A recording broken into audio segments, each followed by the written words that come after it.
You should fight Charles Oliveira for his 155 lightweight championship. So we'll see what happens with that. I would love to see that one too. And I actually think that Alexander Volkanovski has a good chance of beating both Henry Cejudo and Charles Oliveira. So, um, you know, more power to Alexander Volkanovski. So, there was a let's see, we have Sean O'Malley, and he was fighting against Pedro Munoz, and um, that one ended prematurely. There was a second foul committed by Sean O'Malley. The first one, I think it was supposedly a groin kick, but that might have been more just kicking more towards the stomach, but it might have been borderline between touching the cup and the stomach, lower stomach of Pedro Munoz. And of course, the second one was an eye poke. When I saw it in a slow mo, um, that eye poke, the finger had touched the outside of the eyelid of Pedro Munoz, and I didn't think it would have caused that much damage, but I think that the eye damage was mostly from a punch from Sean O'Malley. So they called it no contest. So I actually thought it was going to be a technical decision, but unfortunately, I guess there might be some sort of criteria at the referee's um, discretion if it goes to technical decision or it just becomes a no contest. Um, or disqualification. But I mean, I don't know for sure how they do it because you have three different ways of going about it: no contest, disqualification, or technical decision. Uh, so yeah, I might have to look into that. Um, what else? There's one other fight on the main card. I believe it wasn't a female fight because that was actually in the undercard. Um, uh, uh, I think it's already. Probably don't remember. It's already been 6 days, so it's okay. Um, Other fights that are also on the UFC card. You also had Donna Cerrone fighting Jim Miller. There was a double knockdown in that fight, both old timers, but Jim Miller was quick to his feet and he actually submitted Donna Cerrone. Uh, and given that, only Donna Cerrone knew that this was going to be his last fight, and Donna Cerrone actually announced his retirement after the loss. He actually put his fighting gloves and his cowboy hat in the middle of the octagon, so to signify that's it. So it was good seeing him over the years. A lot of exciting fights. I always remembered how he always took fights, and it doesn't really matter what weight class he was in. I think he took like I think he took like fights at what 145, 155, 170, probably even some. I think he was at 185 or 205 or something, just to take fights because you ask him and he wanted fights, and he was very, very uh, you know, proactive, persuasive, just eager to get back in there. But as time goes on, he's had a lot of fights. I think that was his 53rd fight or something, maybe. I mean, him and Jim Miller both had 36 wins going into it, and so now Jim Miller with the victory is now the all-time uh winningest I guess UFC most winningest fighter. I'm guessing that all 37 victories probably was in the UFC, or was a mixture of both UFC and WEC, but it does seem like it would have been more of a all victories that Jim Miller had accrued was through the UFC. That's pretty impressive actually to get 37 victories after all this time the UFC has been around. Donald Cerrone with his 36 victories and finishing with 36 victories. I think it was a mixture of between UFC and WEC since he was in both. So, uh, what else? Oh, uh, Turner submitted Riddell. Um, that was the featured prelim fight. That was a good few minutes. Um, did see Gary defeat Green. That was a good fight. Um, oh, Macy Barber. She's improved quite a bit actually, and she defeated Jessica I. And what do you know? After Macy Barber defeated Jessica I, Jessica I had put her gloves in the middle of the octagon as well, and she announced her retirement. So there was a surprise. I guess you could say it was an upset to actually start off the entire UFC 276. It was Stoliarenko who defeated Jessica Clark by submission armbar, I believe. And yeah, so that was a good one. Um, let's see. Don't remember anything else about that particular UFC card. Um, but I watched it at Pitchers. Great food, by the way. Pitchers Bar is located in Richmond, Mosquitoes, right by the 56 freeway. Good food, good staff. Um, uh, good food. I actually had the chimichurri bowl. Had some veggies. It had some tri-tip in it. Good stuff. Very healthy and yummy. Not very often I would get to say that very often because for every yummy food, there's always some downside about the health, aspect of it where it's not healthy. Some parts may not be healthy, but this was actually pretty good. So if I had the choice, I would actually get it again, actually. They used to have baby back ribs, and I used to always just finish those. And I was always impressed people with finishing that. It always came like two slabs of baby back ribs, actually. So that was one of my favorite items, but they no longer could hold it at the restaurant anymore. So they have their reasons why, and I really miss it. But overall, they still have good food, good burgers, good sandwiches, good fries, uh, very good wings too. So UFC 276 was actually not only were they at the T-Mobile Arena, but there was another event happening at the same time. It was happening over at the MGM. And actually, I'm surprised because normally this particular premium live event for WWE was Money in the Bank. It was actually held at the same time at um, initially it was supposed to be at Alliance Stadium because they consider this to be the unofficial fifth major premium live event of all their events they've done in the year. But this would have been normally a Sunday event because normally UFC's own Saturdays and WWE owns on Sundays. But I'm guessing they just wanted to give a good try to see if they can, do some good numbers. And I don't think they're really worried about it because they already have a streaming service through Peacock. So um, the fact that Peacock they sell their subscriptions at basically uh between $5 to $10 or something. So for every you pay like $5-10 every month, and you'll get access to all their premium live events and original content and archives. So but yeah, more power to both. And maybe I'm actually a fan of both UFC and WWE. So I'll be switching a lot between the two if it's going to run at the same time or if they run on separate days. So I enjoy watching both.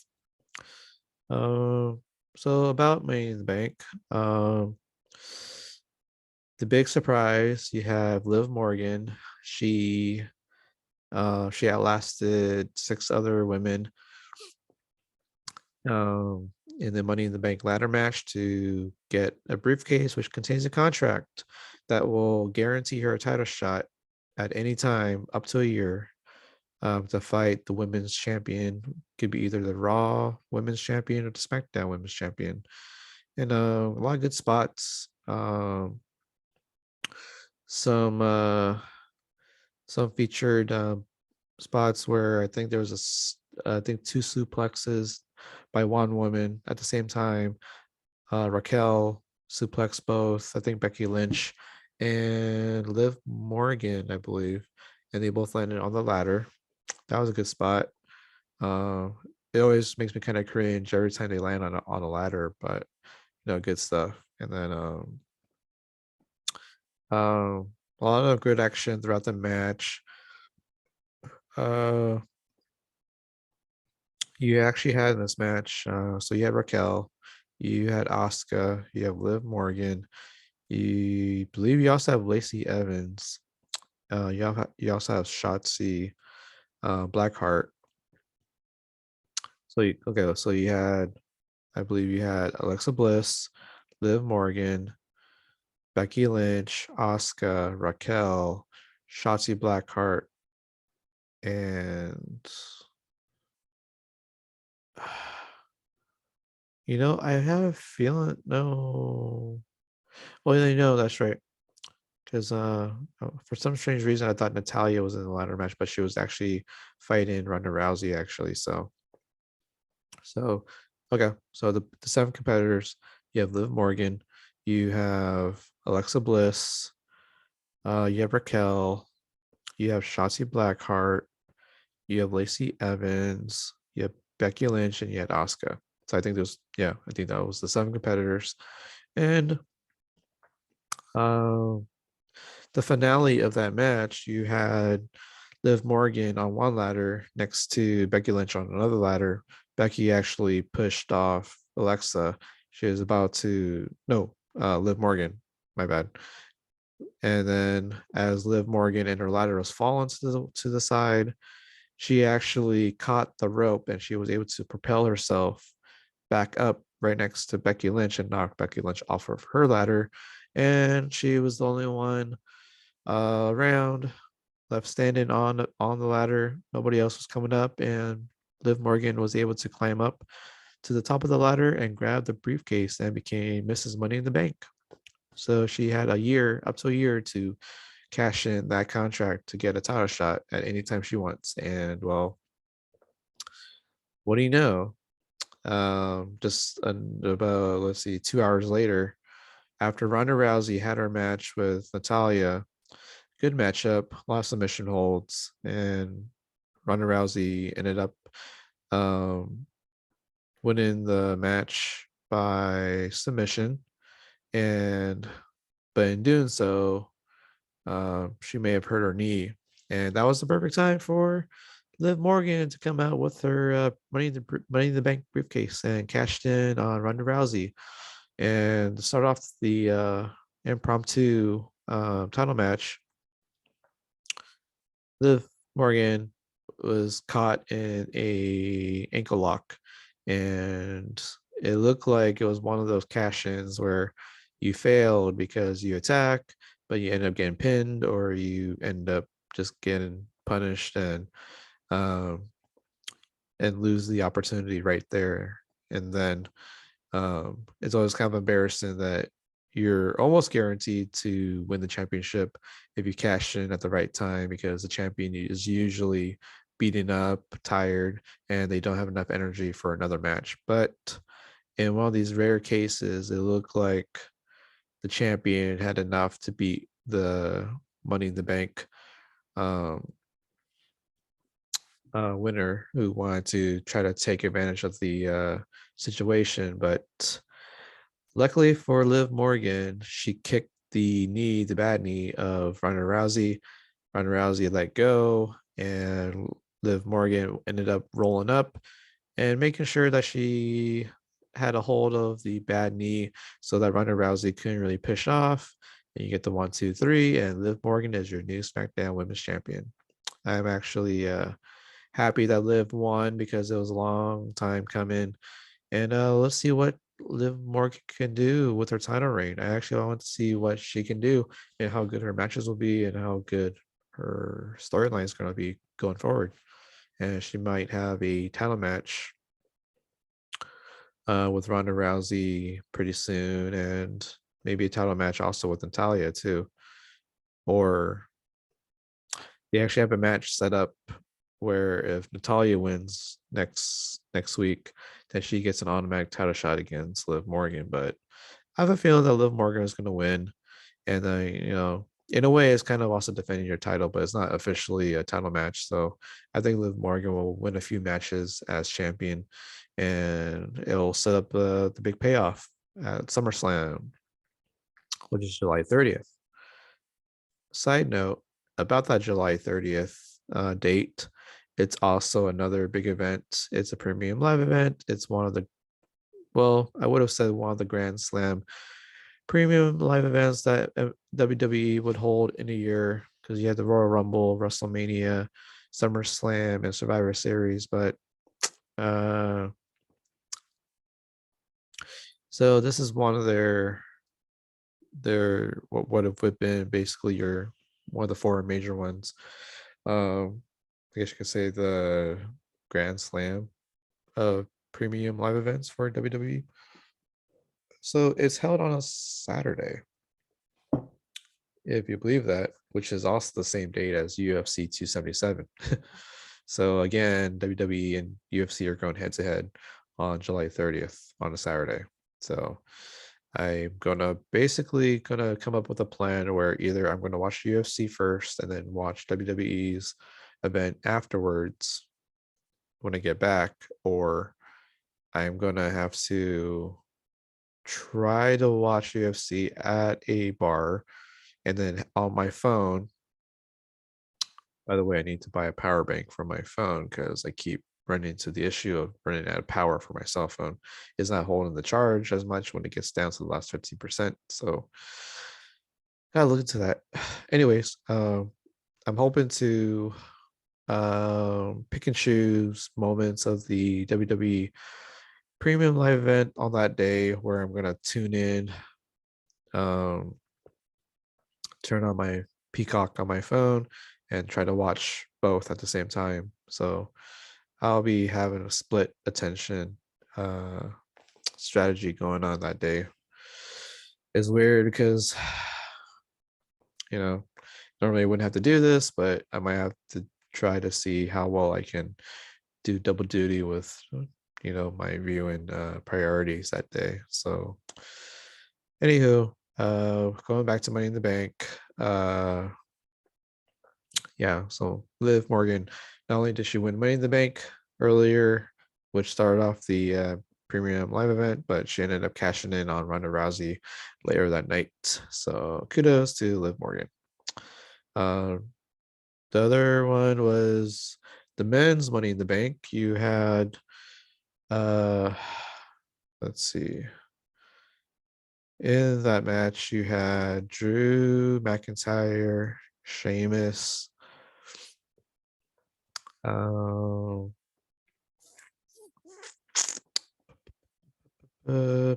Matt Cat Moss. That's 3.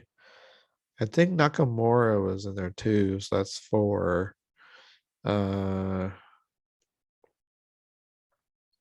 else?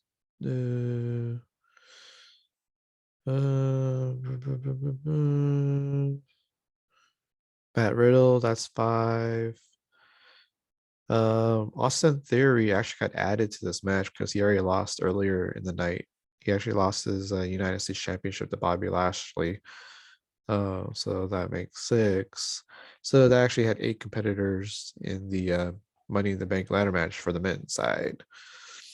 Who am I missing here? There should be 2 more. Sami Zayn.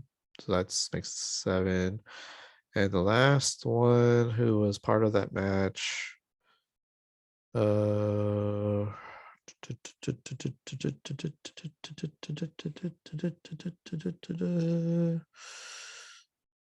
Uh, uh, well, this is not that important. I remember who the eighth person was. It's okay. Uh, but yeah, a lot of good spots. I think oh, Omos, he was the eighth guy. One of the great parts about that match was that Omos was, I guess he was ganged up on, and he was power bomb or razor edge by a group of the other seven guys, and they put him through a table or the announcer's table, so that took him out altogether. That was a fun spot, and uh, there was one oh shoot, Seth Rollins was part of the ladder match. My bad. Who did I add in by accident? Darn. Uh, shoot. Let me do that again. So you had Omos, you have Seth Rollins, you have Matt Riddle, Austin Theory, Madcap Moss, that's five. Uh, ooh. I could have sworn Nakamura was part of it too. Maybe not. Oh well. So Seth Rollins was in the ladder match too. So the one of the great spots about that one was one of the big spots was Matt Riddle was able to get the RKO on Seth Rollins from the top of the ladder. That was a good spot. Very devastating looking. Um, that may have taken out Seth Rollins. And so with Austin Theory being added at the last minute to the men's Money in the Bank ladder match, it was down basically to Matt Riddle and Austin Theory. And Theory knocked off Matt Riddle off of his ladder, and Austin Theory ended up getting the Money in the Bank briefcase. And so Theory is Mr. Money in the Bank, and he has up to 1 year to cash in on the undisputed WWE Universal Champion, which is right now currently Roman Reigns, who has been unstoppable for almost 2 years now. So um, he has a match with Brock Lesnar at SummerSlam. It's going to be a last man standing match. And this is going to be basically the last time that Brock Lesnar will challenge Roman Reigns for his championship. So if I had to make a prediction right now, I think that's when Brock Lesnar will actually beat Roman Reigns and end his reign as the unified, undisputed, universal WWE champion. I have a feeling that's going to happen, and most likely, Theory will try to cash in on whoever wins that match right at that moment, because that's pretty much at their most vulnerable point, because Roman Reigns and Brock Lesnar will tear each other apart. So what better way for Austin Theory to become the champion by cashing in right at that moment? So we'll see what happens with that. See what else. Oh, good matchup between the Usos and the Street Profits for the undisputed tag team championship. I guess called the undisputed unified tag team championship. I guess in a way it does make sense to have one top champion as a singles and the top tag team championship. So you don't have two top singles championships at the same time, and the tag team championships should only have one. So in a way, that actually does make sense. So I mean, before it used to make sense that you just have so if you have two different shows going on, you have a top champion, singles champion, a secondary champion for the men's. You would also have the tag team championship on the card, and you also have the women's championship. So you had four distinct championships. And because there's three main shows going on with NXT, SmackDown, and Raw, they kind of followed that whole thing where you basically had four different champions. Um so yeah, but now that the Smack the not Smack, the Universal Championship and the WWE Championship are basically put together as one. I don't know if down the road they're going to split it up again, but for right now, I actually like the idea that there's only one main guy, one major singles champion for the men. So, um, actually, you know what? I never actually seen a secondary championship for the women's. Actually, that's only being featured now with AEW, All Elite Wrestling. So, uh, but yeah, I mean, for the women's, I don't think there's enough women in the division where you would have a justifiable second championship, which would have been secondary championship. So basically, they're all just going for one main prize. So I mean, now that you think about it, the concept of a secondary championship probably is kind of outdated, even though it was as a marker for someone to, use as a stepping stone to get to the elite level of being a professional wrestler for a company. But I actually like the fact that you can actually have ways to just crown one champion if there's going to be a singles champion. You just basically have one championship that everyone's going for, and you have every single wrestler or superstar finding ways to become marketable, become kind of relatable, kind of like get a reaction from the crowd, whether good or bad, and uh, that they're actually selling merchandise too. That means it gives you a lot of, give credit to the superstar who worked on his craft, his or her craft, and you actually have people really pay attention to who you are and not forget who they are. So, um, so yeah, just kind of going back, um, the tag team championships. It was a good match back and forth. I actually thought there were some parts where I think the Street Profits would have won, but the Usos pulled it off. Although there's a little bit of controversy because um, Montez Ford's shoulder was up during the pin attempt by the Usos, and the referee didn't catch it. So, but the Street Profits might be getting another title shot. They might mix in another team in, but the Usos are still champions, and uh, I enjoy watching the Street Profits perform. And same thing with the Usos too. I mean, easily they're the two of the best tag teams in the tag team division right now. So, but yeah, uh, see what's going to happen next. I'm just kind of curious as to see who's going to actually dethrone the Usos as champions. So, I would say that most likely would have been the Street Profits, but you still got teams like the Raid, and then you got the teams like the New Day. Uh, uh, I also got teams like the Los Lotharios. Uh, and then you got a team that just started to pop up. It's the Maximum Male Models, Mansoir. And then you got Mace, who's Marseille. So it'll be kind of refreshing to see new tag teams and see if they can do enough to dethrone the Usos.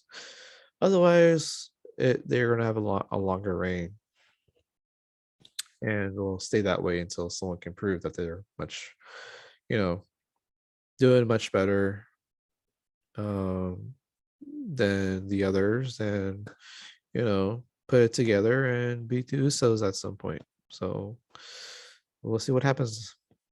What else was on the card? Oh, you had the Raw Women's Championship Bianca Belair defended her championship against Carmella. That would have been a, a championship bout between Rhea Ripley and Bianca Belair, but unfortunately, Rhea Ripley I guess she got ill or injured, so they took her out of the match, and they had to determine a new number one contender, and it turns out to be Carmella.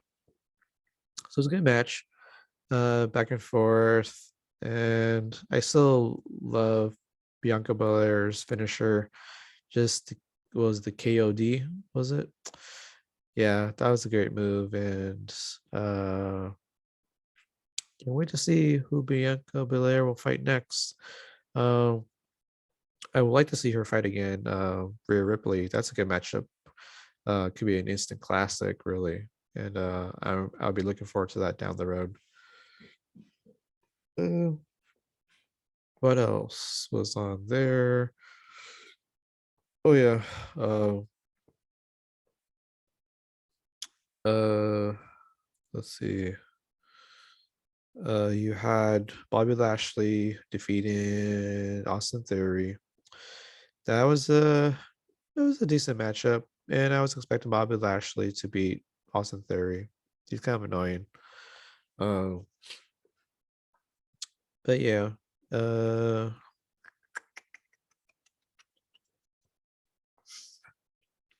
I think that's all the matches actually. So yeah, the two women's championships were on the line. The tag team championship was three.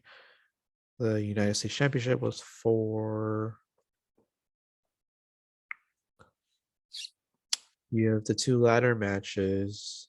Two ladder matches. Okay, that's two. Two women's championship. That's four. Um, Tag team championships was five, and the United States Championship was six. Um, so yeah, that was Money in the Bank, and I really enjoyed it actually more than usual. Um, so cool thing. I actually got to go to my first ever Monday Night Raw live taping, and it was at the Pechanga Arena, aka the San Diego Sports Arena.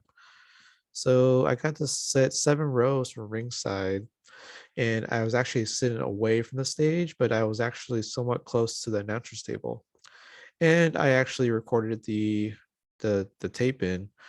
Um, I have a Fubo TV for the time being. Um, I'm not going to have it for another month, and then I'm going to pause it for the time.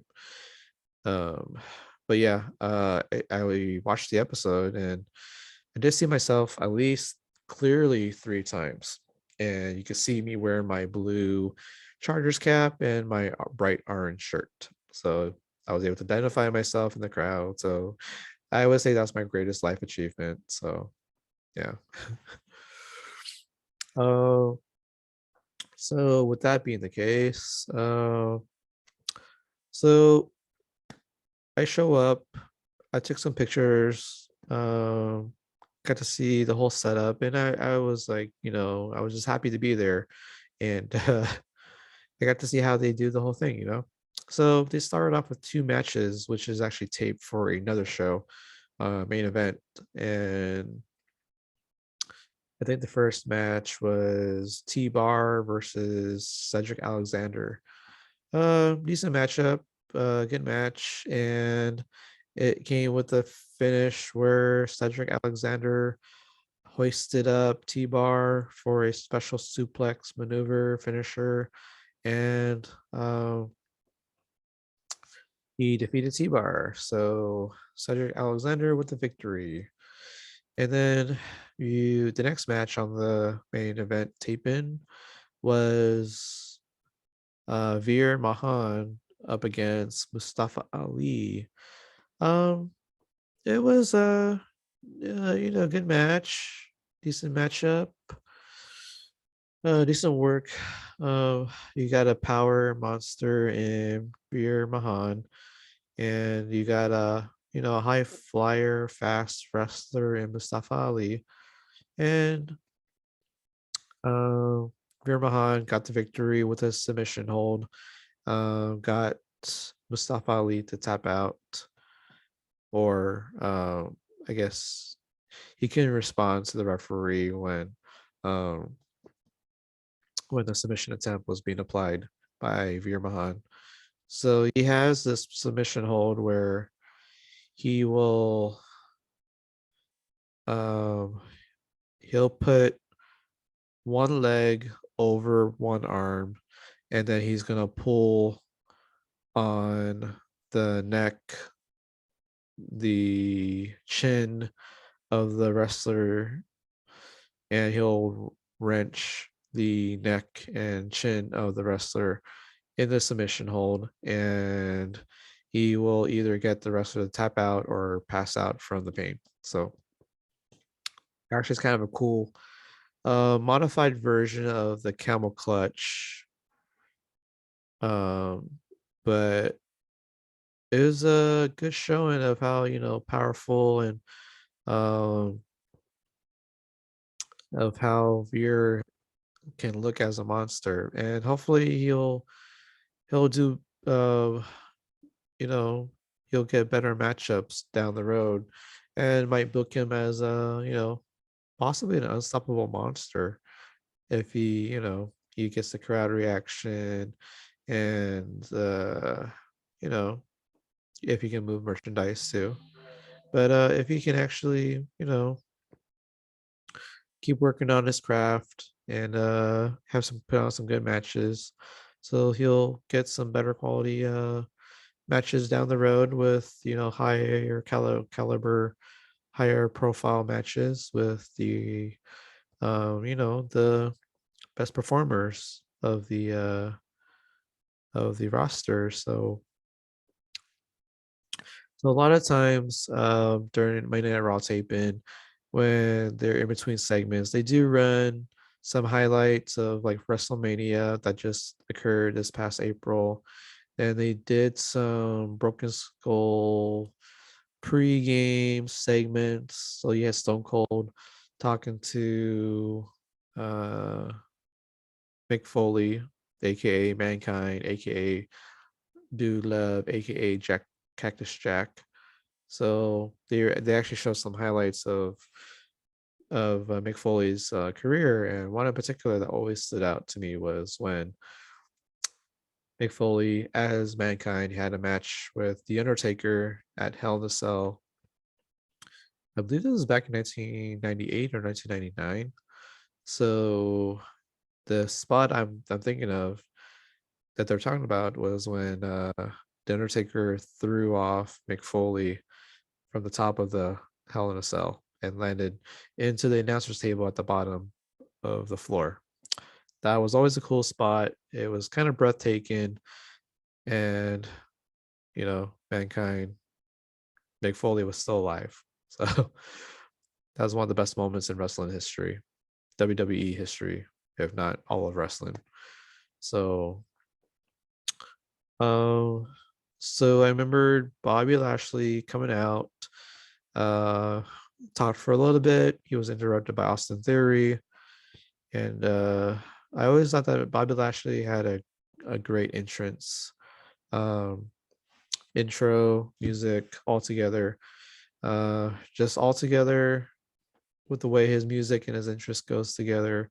Um, it has, it really impressed me of how well his entrance could be put together, and you really get into the whole entrance music thing where he's very intimidating, and he could be a major player, which he is actually.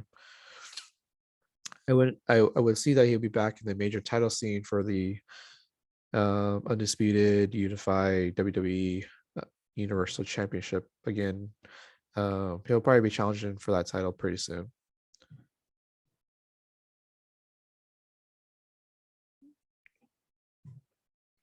So um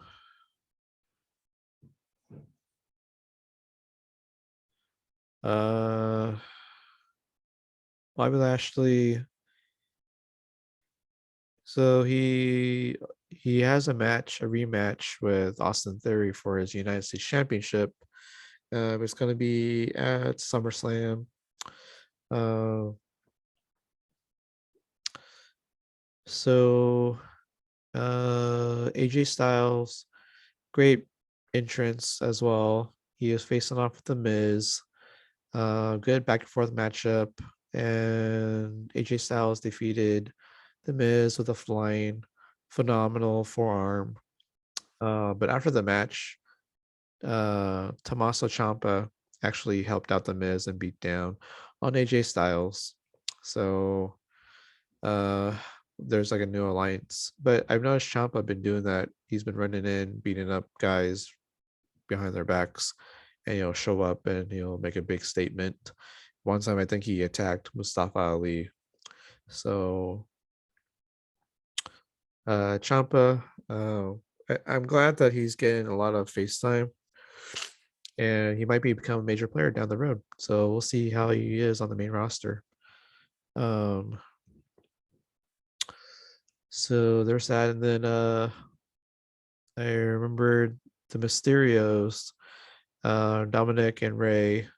As you may well, as y'all may know, Rey Mysterio is from San Diego, and big pop that he got, and so the Mysterios got to face off with Judgment Day, Damian Priest and Finn Balor. I like Rey Mysterio, Damian Priest, and Finn Balor. Um, always like seeing um Finn Balor doing his coup de grace. So I like his way of fighting. Rey Mysterio, you like his high flying skills, even back then and now. Always like the 619. Um, so so they had the matchup. It was a good matchup actually. There was a window of time there where Rey Mysterio and Dominic Mysterio, they both got Damian Priest and Finn Balor set up for this double 619, and then they got it on both guys. And so as Finn Balor was laying on his back in the middle of the ring, Rey Mysterio does his frog splash. Um, it was a close 1-2, almost a 3, but then Finn Balor was able to counter that and almost got a 1-2-3 as well. And then the end of the match was basically a steel chair was thrown in, and Finn Balor used it to knock out of the ring Dominic Mysterio, and then Rey Mysterio is face to face with Finn Balor, with Finn Balor holding the chair, and well, Rey Mysterio, as a tribute to Eddie Guerrero, he fell back to the mat loudly, and it was to give the impression that Finn Balor used the steel chair to hit Rey Mysterio.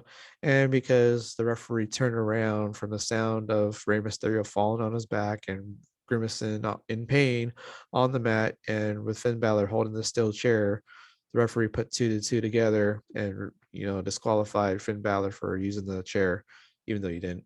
But that was classic Eddie Guerrero and his antics in the ring. So victory, a DQ disqualification victory for the Mysterios. So that was a cool part of watching that match. And for me to see um, you know, Rey Mysterio in person again, and finally get to see Finn Balor in person. So um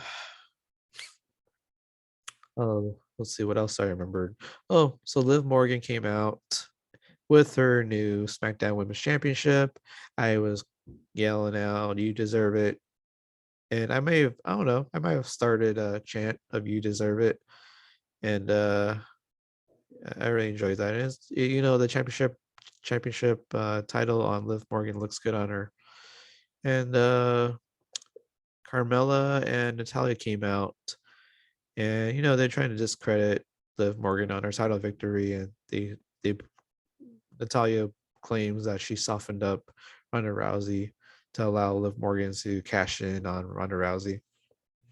So as they were ganged up on Liv Morgan, Bianca Belair made the save, and then Adam Pearce came out and made a tag team match between the champions, Bianca Belair and Liv Morgan, and they defeated the Natalia and Carmella. So it was a good match. I believe the finisher was Liv Morgan with her finisher where she jumps towards the ropes and grabs on to Natalia, who is on the ropes there, and bringing Natalia face first into the mat, which was enough to defeat Natalia with the 1, 2, 3. So good match for good victory for Liv Morgan and Bianca Belair. See what else do I remember.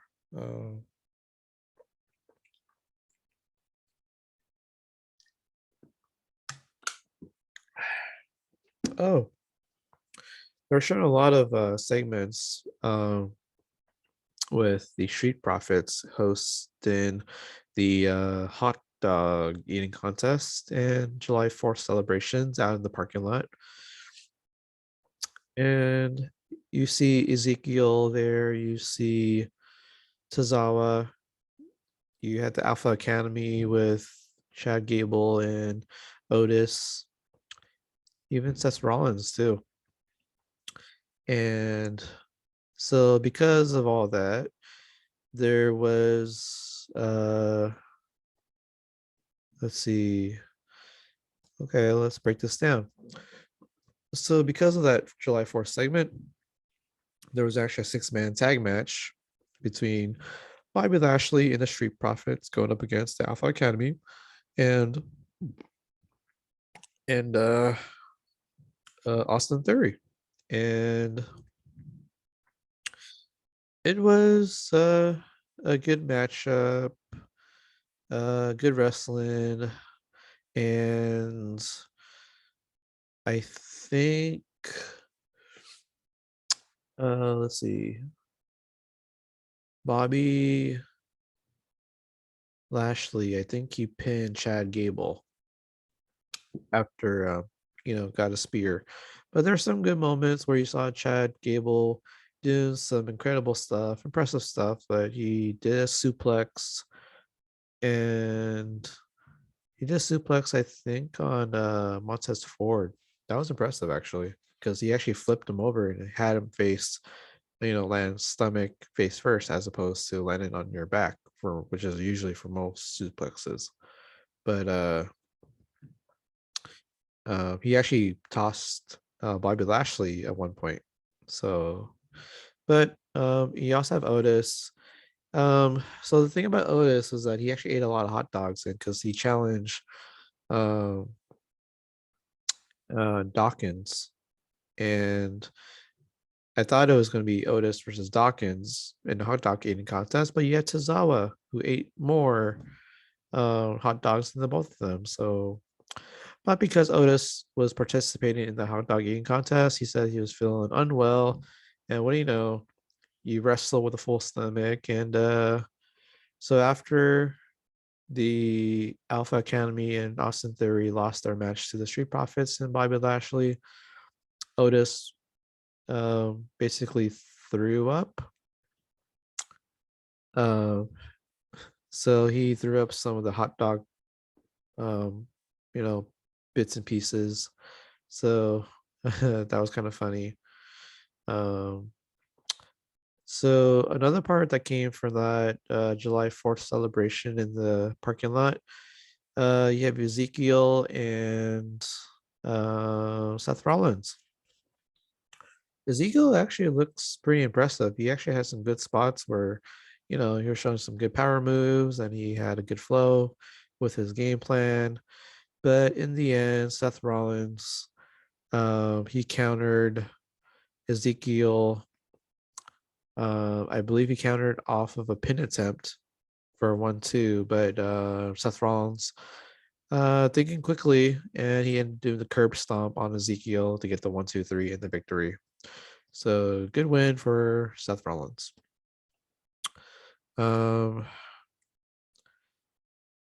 I don't remember anything else other than the main event, which was actually a no holds barred match between Asuka and Becky Lynch. And there was a segment earlier which involved Alexa Bliss holding Lily in her hands, and she was interrupted by, well, Alexa Bliss was talking about how she wants to get gold pretty soon. So I think she's going to be challenging for one of the titles pretty soon. And I think she's going to challenge Bianca Belair down the road. So can't wait to see that happen. Um, but Alexa Bliss was actually interrupted at one point by uh, Asuka, and it kind of, you know, it kind of, you know, you had Becky Lynch also talking in the backstage too, how, you know, people don't care about Otis and him throwing up. He's okay, but it was actually more of a, you know, um, Becky Lynch talking about how this is going to be her great comeback. So it all leads to the main event. By the way, there was no dark match main event. So Becky Lynch and Asuka was actually the last match of the night. So good back and forth matchup between Asuka and Becky Lynch. There's some kendo sticks, some steel chairs being wielded and landed on each other. Um, Asuka at one point put a trash can on top of, you know, Becky Lynch, had her wear the trash can so Becky Lynch can't see what's going on. And then you got Asuka kicking a few times, kicking the trash bin. And I think she even did a spin fist, a spin punch or spin fist. And I think Asuka did a flying drop kick on Becky Lynch while she was wearing the trash bin. And Asuka tried to get the 1-2-3, but she only got 1-2. And then um Asuka and had set up a table in one corner of the ring, and I think Asuka was gonna go for a move where she's gonna, I guess she was gonna what do you call it, um flying, uh not a frog splash, but basically uh f- I guess you could say, what would have been called actually, because you hear a lot of variations of frog splash. I guess you can just call it a splash, the flying splash, or the flying body press.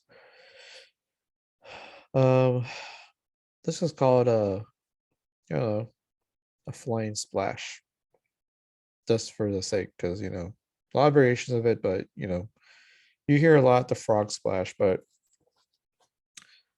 um, you also hear a Samoan splash, but let's just call it um, a flying splash. So Asuka was probably trying to do that onto Becky Lynch on top of a table, but Becky Lynch countered and was able to turn around Asuka on the top turnbuckle, and she did her manhandle slam right through the table, and Becky Lynch pinned Asuka for the 1-2-3. So this is probably the big payoff for Becky Lynch and Asuka, and Becky Lynch is probably uh, on her way back to try to challenge for one of the women's championships. And I think she's going to probably face Bianca Belair again down the road. So you got Rhea Ripley, Becky Lynch, and Alexa Bliss all going after Bianca Belair for her Raw Women's Championship. So I can't wait to see how that's going to turn out down the road. So overall, I had a fun time at Monday Night Raw, and I'm glad to see how it all works out. And you know, I'll probably get tickets like that again, but next time I want to be like right next to the stage where you get to stick out your hand, and most likely you might get to high five one of the wrestlers. So we'll see what happens down the road. Um, oh, by the way, on the following Tuesday, um, after I bragged to everybody that was on TV, I actually tried out this new um, El El Pueblo, the Taco Tuesday spot, all fish tacos for $1.09. They also have this deal where you get to choose two tacos for $9. So I did choose carne asada and pollo asado. Good stuff. Great fish tacos. You get to pick out your own salsas too if you wanted to. You even get carrots too. Um, so good food and a good location in Del Mar. I would recommend them. So if you're ever in Del Mar, go to El Pueblo for their good food, fish tacos. Um, also have friendly staff too. Um, so you know, I also had the filet mignon pho and pineapple fried rice from the 40 Inn Pho and Grill, which is located in Scripps Ranch. It's by the Scripps Ranch High School. Good stuff, good staff, good pho, good food. I always love going there. Um, I guess I'm good friends with the owners, Belinda and Kwan, married couple. They own the 40 Inn Fun Grill, and they have fun stuff too. Um, uh, hmm. Oh, and you know what? I did get to eat some chicken tenders and got to eat the Wagyu burger from the the Grub Burger Bar in Carmel Mountain. Good stuff, good burgers. Really fulfills your appetite. I totally recommend them. Um, okay, so let's get into Thursday. So the Padres have been struggling. Um they lost 2 games to the Mariners on Tuesday and Wednesday, 8-2, 6-2, respectively. Um, and kind of leading up to that, the Padres also lost 3 out of 4 to the Dodgers in LA, and they actually did lose to the got 1 out of 2 from Arizona in Arizona, and they also had lost 3 out of 4 to the Phillies, actually at home. So they've been having some offensive struggles, and the pitching can only take you so far. And well, um, I went to the game on Thursday. So I actually was a little bit late to the game, traffic, and I wanted to get a shower and get all fresh and up, head down to Petco Park. And so the Thursday night game was basically you have um you have a giveaway. It was a fleece blanket which shows El Nino Fernando Tatis Jr. That was supposed to be given to the first 35,000 fans that showed up. So it was a sellout. Now, here's the thing. Even though I thought I was going to be late, I was lucky enough to snag one of those fleece blankets, and it's really cool. I'm going to show it to you right now.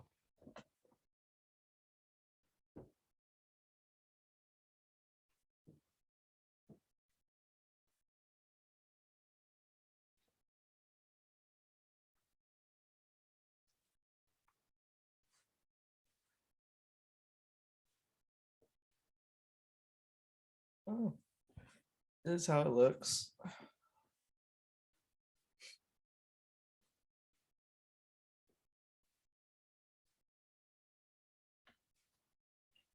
Really cool. Um, I was able to get that. And what do you know? Uh, I almost got a foul ball.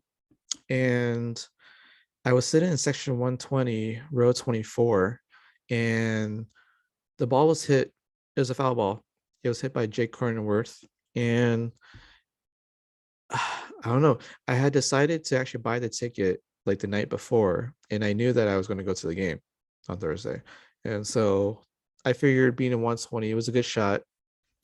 Likely hood that there might be a foul ball in the area, and I might have a good chance of trying to get one because I never had a foul ball before, much less a home run ball. Um, and the foul ball was coming in my direction. So I didn't bring my baseball glove with me. I left it at home. But I thought I could probably grab it with one of my hands, but the ball actually sailed over my head by maybe a foot, maybe. So it actually ended up landing, hitting the back wall of the that was behind the road that was behind me. So because the ball hit off the wall behind the row that was behind me, it ended up touching the knee of a lady behind me, and the ball ended up rolling around behind me. So I turned around, I'm trying to grab the ball, and I got a fingertip on the baseball. Unfortunately, I couldn't secure the ball, and there was a guy in the section next to me. He reached over and he grabbed the ball before I could grab it. So I was so close, so close.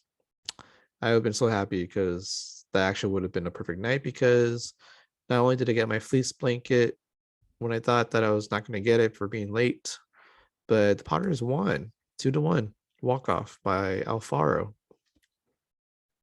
The game went to 10 innings. Padres loaded the bases in the 10th inning, and Alfaro hit a fly ball to left center, and um, nobody was there to catch it because the Giants gave up on the ball because they knew that the ball was hit far enough to even have one run to go in, possibly have someone tag up. I think it was Han Kim who was tagging up from third, and if had anyone caught it, Hassan Kim would have scored anyway. So Padres win.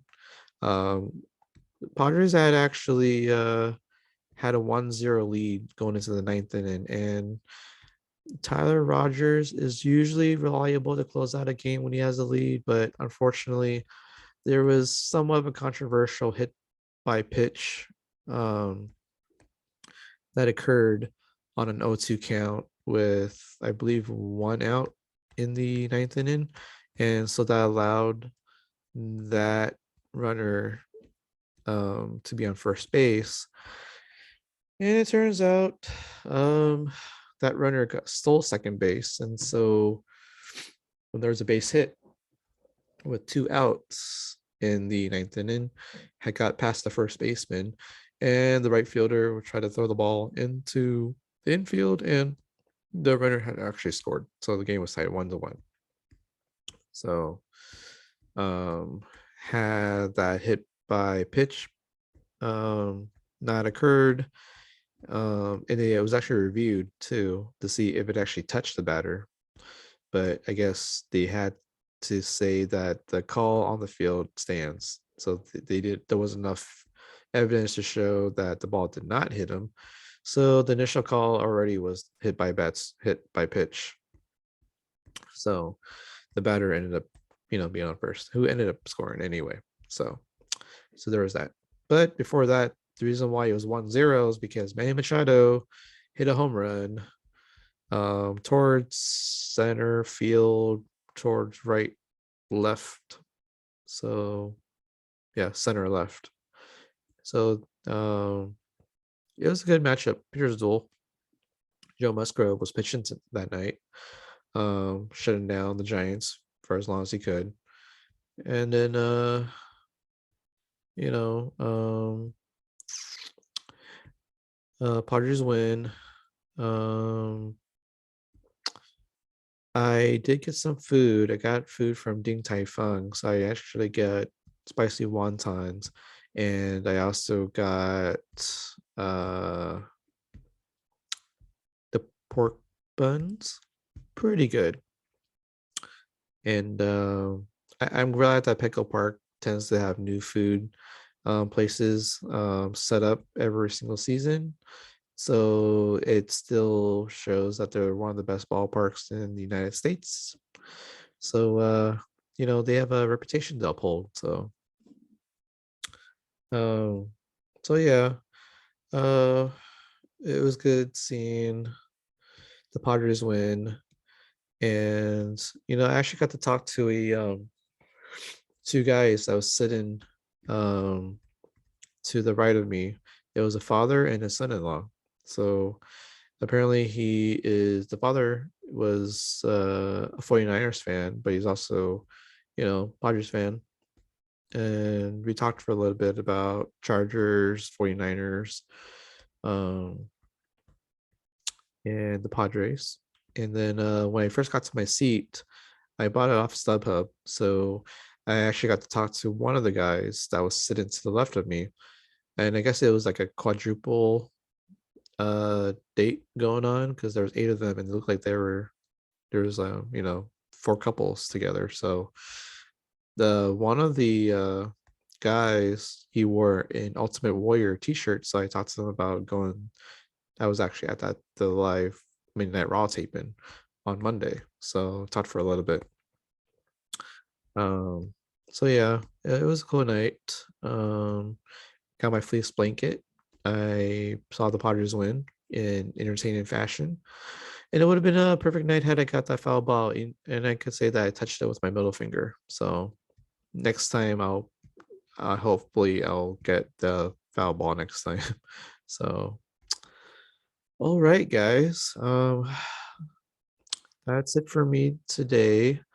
And there is a UFC fight night on Saturday. So I'll look over the main card and the prelims and make my predictions like last time. And look forward to that. And you know what, guys? Have a good weekend. Be safe. This is Tiggy Maximus signing off. All right. Bye, guys. Good night. Happy weekend.